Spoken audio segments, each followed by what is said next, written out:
Et salut tout le monde, c'est Arrogar9 et j'espère que vous allez bien, moi comme d'habitude, ça va super. D'un homme qui se prend 384 000 années de prison à un autre qui tue pour une place de parking, les histoires de prisonniers que l'on va voir dans cette vidéo sont complètement hors normes. I told him, didn't I tell you not to park in my driveway? And he said he didn't listen to nobody except his mother. Okay. I took my gun and shot him so he can listen to me next time. Okay. I went and threw his fucking body in the oranges. Okay. On part donc sans plus attendre à la découverte de 9 prisonniers et histoire de prisonniers à couper le souffle. C'est parti. Numéro 1. On commence la vidéo avec une petite anecdote et j'ai une question à vous poser. Savez-vous quelle a été la peine de prison la plus longue de l'histoire?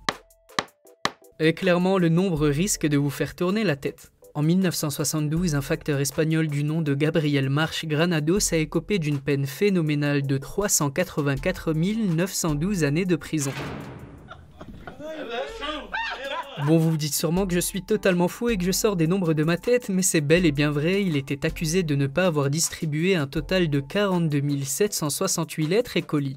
Et au total, le contenu volé avait une valeur de 50 000 €.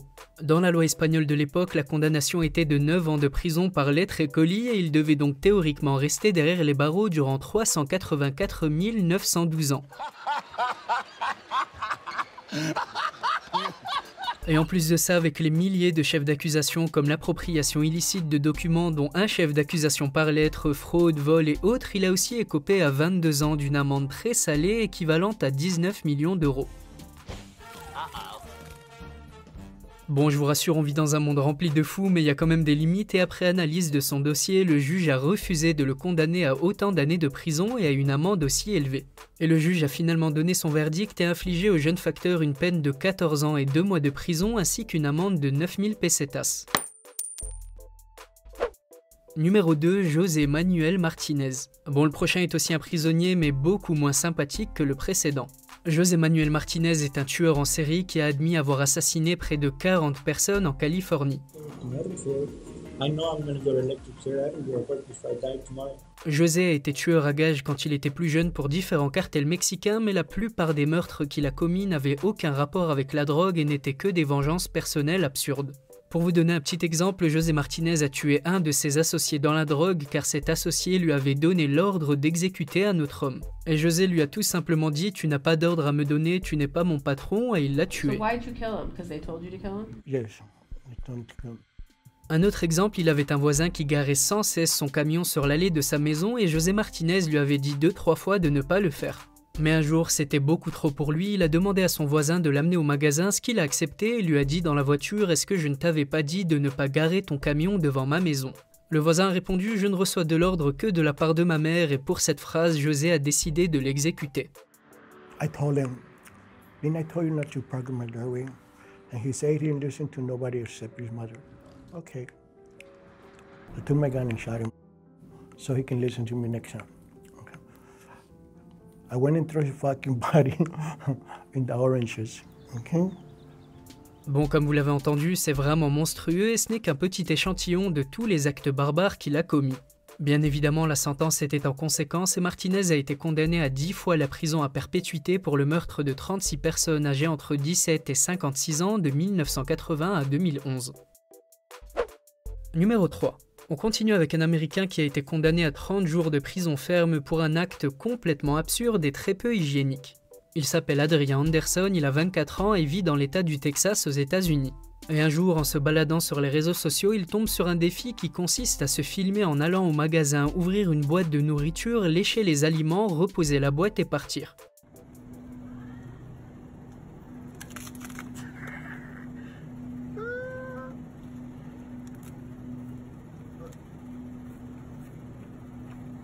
Quelle indignité.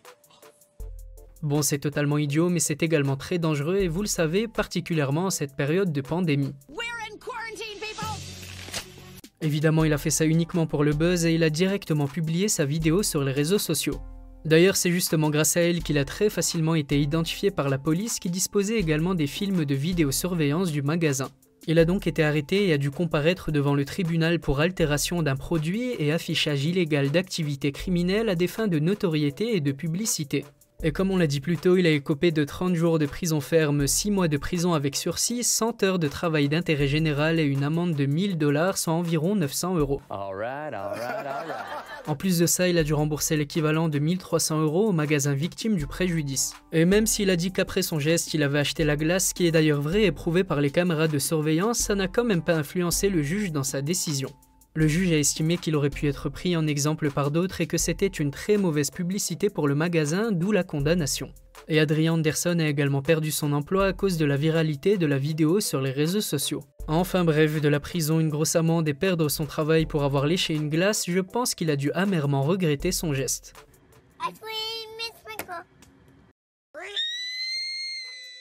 Numéro 4. Le prochain est un jeune adulte que vous connaissez peut-être du nom de Nicolas Cruz, auteur de la fusillade de Parkland. C'est une des fusillades les plus meurtrières dans le milieu scolaire qui a eu lieu aux États-Unis en 2018. Nicolas Cruz a tué 17 personnes et fait 15 blessés et il était qualifié de psychopathe et de raciste par ses camarades de classe. Et d'après les rapports de police, c'est justement cette intimidation qui l'a poussé à passer à l'acte. Le plus étonnant, c'est que juste avant son acte, il avait fait une vidéo sur les réseaux sociaux où il parlait de son plan et de ce qu'il allait commettre dans les heures suivantes. Hello, my name is Nick, and I'm going to be the next school shooter of 2018. My goal is at least 20 people with an AR-15 and a couple tracer rounds. I think I can get done. Location is Stone Douglas in Parkland, Florida.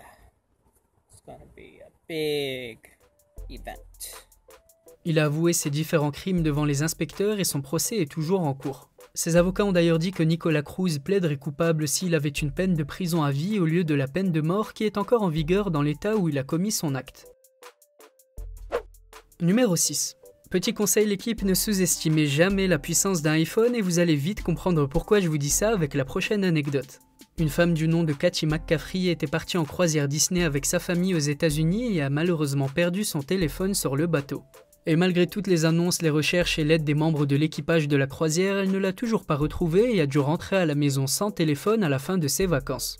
Mais ce qui est étonnant, c'est que quelques semaines plus tard, alors qu'elle était connectée à iCloud avec son MacBook, elle commence à voir des photos qui apparaissent et se synchronisent toutes seules sur le iCloud. Et en analysant les photos, elle se rend compte qu'en réalité, la personne qui avait son téléphone était un des employés du bateau Disney avec qui elle s'entendait très bien et qui profitait tranquillement de sa vie avec le téléphone volé. Katie a directement appelé la police et elle en a profité pour publier sur Facebook les 20 photos qu'elle a trouvées sur son iCloud en écrivant « C'est Nelson a volé mon téléphone ». Et elle a même fait un dossier spécial sur sa page Facebook nommé « Les aventures du voleur d'iPhone » où on le voyait avec sa famille, ses amis et sur le bateau de croisière en train de s'amuser. Après une enquête, la directrice des affaires des croisières Disney a dit dans un communiqué « Nous prenons ces questions très au sérieux et nous avons une politique de tolérance zéro pour ce type de comportement. » Et elle a rajouté que le téléphone a été récupéré et sera rendu à son propriétaire le plus tôt possible. Et bon, finalement, j'ai pas trouvé de suite concernant cette histoire, mais en réalité, il est possible que ce soit une erreur ou encore que l'employé ait acheté le téléphone à une autre personne sans connaître la source d'origine. Numéro 7. En décembre 1978, les voisins de John Wayne Gacy se plaignent d'une odeur infecte qui vient de la maison d'à côté. John Wayne Gacy les rassure et prétend qu'il s'agit de problèmes de canalisation et durant plusieurs mois, les voisins n'y voient que du feu. Et surtout qu'en connaissant bien leur voisin John Wayne, ça ne pouvait pas être quelque chose de louche.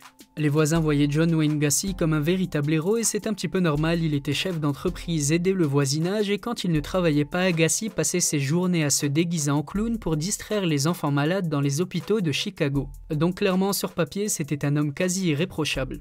Mais malheureusement, vous vous en doutez, la réalité est tout autre et les voisins tombent de haut quand ils découvrent la raison de la mauvaise odeur présente sous sa maison. John Wayne était en réalité un véritable meurtrier et après une perquisition à son domicile, la police découvre 26 cadavres de jeunes garçons entre 14 et 21 ans empilés dans son sous-sol. Il avait commis plus de 33 meurtres, 26 cadavres sous sa maison et 7 éparpillés dans son domicile. Il a été jugé, condamné à la peine de mort et exécuté par injection le 10 mai 1994. Il aurait d'ailleurs demandé du poulet KFC comme dernier repas et ses derniers mots étaient « Allez tous vous faire ». On continue avec un étudiant de 25 ans de l'université de San Diego nommé Daniel Chong qui a subi une expérience qui l'a traumatisé à vie. Lors d'une perquisition effectuée par la police dans une maison où ils suspectaient le trafic de drogue, les policiers ont interpellé 9 personnes et ont saisi plus de 18 000 pilules d'ecstasy. Parmi les 9 personnes figurait Daniel Chong, mais contrairement aux autres, il n'avait rien à voir avec le trafic de drogue car il était seulement là pour rendre visite à un ami. Il était donc, comme on dit, au mauvais endroit au mauvais moment. Le problème, c'est qu'à cause d'une erreur, la police des stupéfiants met Daniel Chong dans une cellule et pense qu'il n'y avait que 8 personnes dans la maison. Et résultat, il l'oublie 5 jours d'affilée sans nourriture ni boisson. Et enfermé dans sa cellule alors qu'il était menotté sans manger ni boire, Daniel avait dû boire son urine pour survivre et a fini par croire que plus personne ne viendrait le chercher et qu'il allait mourir.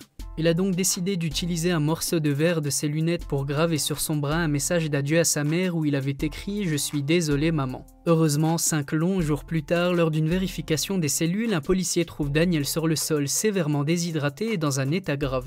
Le policier a vite appelé les secours et Daniel a pu recevoir les soins nécessaires. Pour vous, j'espère que ça n'arrivera pas. Et vous vous en doutez, Daniel ne s'est pas laissé faire, il a pris un avocat et a décidé de saisir la justice pour l'expérience traumatisante qu'il a subie. Il avait perdu 5 kilos et souffrait d'un sévère stress post-traumatique. Son avocat a d'ailleurs dit « Daniel est la personne la plus solide que je connaisse et son cas a fait avancer les choses ». Et grâce à lui, la police des stupéfiants a mis en place une politique qui oblige chaque agent à vérifier l'état de santé des prisonniers dans leurs cellules tous les jours. Et petite précision, car je pense que c'est ce qui intéresse, Daniel a gagné son procès et a obtenu 4 millions de dollars d'indemnité. Et aujourd'hui, Daniel va extrêmement bien et a pu se remettre dans son état habituel. Numéro 5.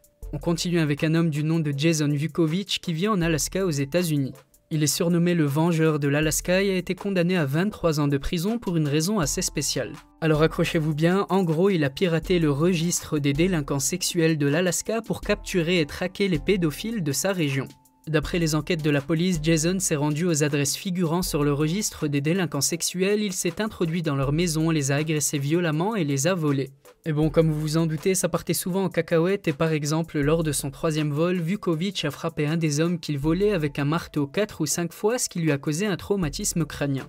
Après son arrestation, Vukovich a écrit une lettre en disant qu'il avait été agressé sexuellement dans son enfance et c'est justement pour ça qu'il a décidé de cibler des hommes qui avaient commis des abus similaires. Il a plaidé coupable pour agression au premier degré et vol et Vukovich a été condamné à 28 ans de prison dont 5 ans avec sursis. Et son avocat a par la suite fait appel mais ça n'a pas marché.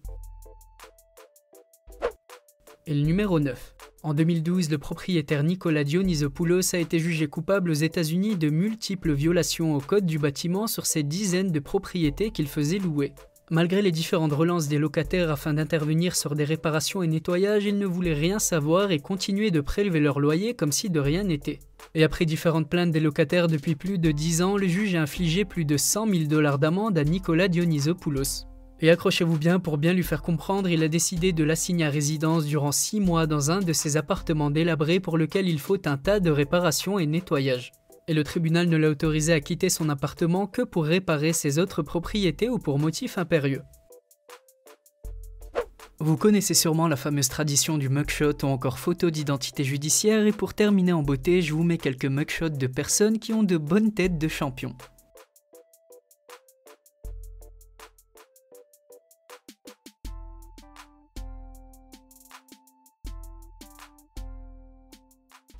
C'était tout pour moi la team Regard 9 et j'espère comme d'habitude que cette vidéo vous a plu. Si c'est le cas, n'hésitez surtout pas à laisser un petit pouce bleu, à me donner vos avis en commentaire et à vous abonner si ce n'est pas déjà fait. Comme je vous l'ai dit plus tôt, je suis également sur les réseaux sociaux et particulièrement sur Instagram, alors je compte sur vous pour aller y jeter un coup d'œil, le lien est dans la description. Sur ce, on se dit à très bientôt pour une toute nouvelle vidéo, prenez soin de vous, portez-vous bien et à la prochaine.